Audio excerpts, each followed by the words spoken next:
The Bible says every born again believer has a gift. In fact, maybe multiple gifts. Your gifting may not be teaching, but you have a gift. And you are just as important to the body of Christ as David Wood and I. You are not less important. You're just as important. In fact, I would say those who are gifted to pray, the prayer warriors, those of you who have been given the gift, because you know who you are. God gives certain individuals the ability to pray for hours as if it's minutes. Pray in the power of the Holy Spirit. Hours of praying, and it's like it's minutes for them because it comes natural for them because the Holy Spirit has set them apart. You will be my prayer warriors, my intercessors. And every one of you has a gift. This is 1 Corinthians chapter 12. Here, let me give you the chapter. We're not going to read it. Read the entire chapter 12. Just chapter 12. I was going to say, no, just read the entire chapter. It says we're all members of the spiritual body of Jesus.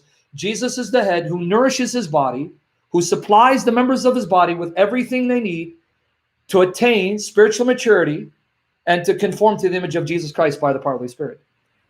Right? You are just as important as I am, if not more so. I am not better than you. And I want to say this from my heart. I mean it. I really mean this. I am not better than you guys. And if I give the impression I am, forgive me. Forgive me if I do. You are my family. And I pray Jesus helps me to love you more and realize that he put you in my life because I need you like you need me, and we need Jesus. And Jesus is the only one who needs nothing from creation. So I want to remind you of your importance and your value. If you believe the Bible, God has gifted you. He's given you a gift or multiple gifts. Ask the Holy Spirit, seek the face of the Spirit to show you what your gift is. Okay? Ask him. Your gift may be praying, fasting.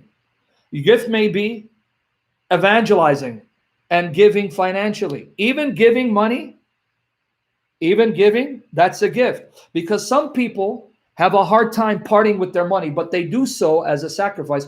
Others, God has given them such generous hearts, they give out money like it's going out of style, even if it hurts them. And they don't care because that's your gifting. Do you know that? That's your gifting? Do you know that even being a construction worker, being able to construct buildings is a gift of the Holy Spirit? It is the gift of the Holy Spirit. So some of you are construction workers and you're excellent at it. And that's the Holy Spirit gifting you to be excellent at it. So you can use that gift for the glory of Jesus in whatever manner the Holy Spirit has decided. Did you know that? Can I show you that? That even the ability to do craftsmanship, construction, is the gift of the Holy Spirit. Yeah, can I prove that to you? Let's go to Exodus 31, verses 1 to 6. I'm not lying. Exodus 31, verses 1 to 6. Let me show you. And thank the mods, thank our brothers and sisters who are helping me to help you. Here, let me show you. And Jehovah the Lord spake unto Moses, saying, See, I have called by name Bezaleel, the son of Uri, the son of Hur, of the tribe of Judah. And I have filled him. Guys, pay attention now. Verse 3, I'm not lying. Here it goes. God is saying, I have filled him with the Spirit of God in wisdom, understanding, in knowledge, and in all manner of workmanship, craftsmanship. In all manner of workmanship, craftsmanship. Why? To devise cunning works. Cunning doesn't mean deceitful works. It means very articulate works. To work in gold and in silver and in brass, and in cutting of stones to set them, and in carving of timber to work in all manner of workmanship. And I, behold, have given with him Oholiab, the son of Ahisamach, of the tribe of Dan, and in the hearts of all that are wise. Did you catch it? So you thought I was lying to you, right? Exodus 31, verses 1 to 6, specifically verse 3 says, God filled Bezaleel with the Spirit to give him wisdom from the Spirit, knowledge from the Spirit, understanding from the Spirit, and the ability to construct the temple of God in a beautiful, intricate manner.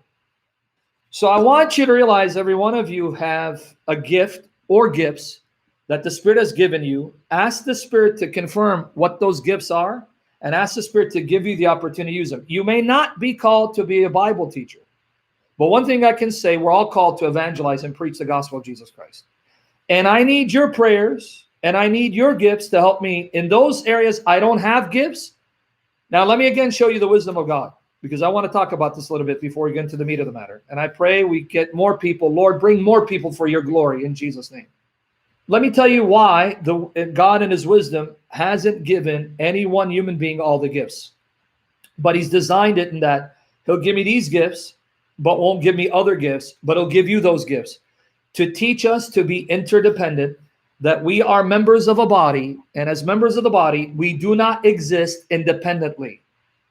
We must exist interdependently in union with one another, because Jesus didn't just come to save individuals. He came to save individuals to form communities. He came to build a church.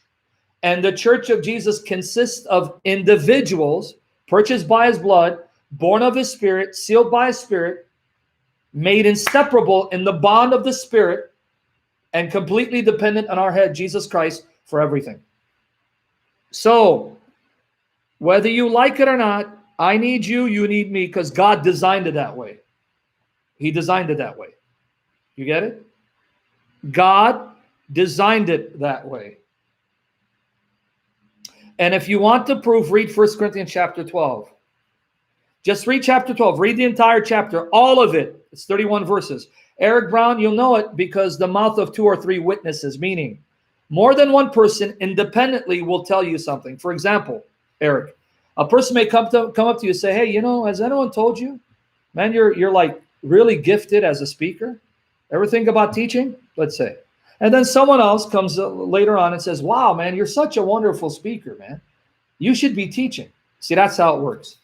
At the mouth of 2 or 3 witnesses, God will confirm a matter. And typically he uses believers, but he can also use unbelievers. He can even open the mouth of an unbeliever to confirm what your gift is. Right? And you must use the gift to glorify Christ and build the church. It started Easter Sunday. Satan knows how to attack you. The battle is real. The spirit realm is real. Because if the Bible is true, God is real. And the God of the Bible tells us there's a spirit realm where you have the kingdom of God, the kingdom of light, the kingdom of the Son, at war with the kingdom of darkness, the kingdom of Satan. Satan and his minions do not sleep. Let me remind you. Satan and his minions do not sleep. They're working 24 hours, 7 days a week to destroy the people of God and keep people away from the knowledge of the true God, from the gospel of Jesus Christ. And Satan likes to target those who are in the limelight. Satan likes to bring down those who are in the public view, meaning the David Woods, the James Whites, the Christian Princes, the Sama Dakdoks, the William Lane Craig. Why? Because Satan realizes these are the ones that are influencing the masses to know who Jesus is, to trust in Jesus and fall in love with Jesus and escape his snares. So they are the instruments of God to destroy the kingdom of darkness and keep people away from Satan. They're in the public limelight, right? So what does Satan do? He comes after them viciously in order to destroy their testimony, to cause people to turn away from Christ or to cause them to stop ministry. And he will not stop until you die or Jesus returns or until you fail. Let me repeat. He will not stop until you die and you graduate to heaven or Jesus returns or until you fail. He will not stop.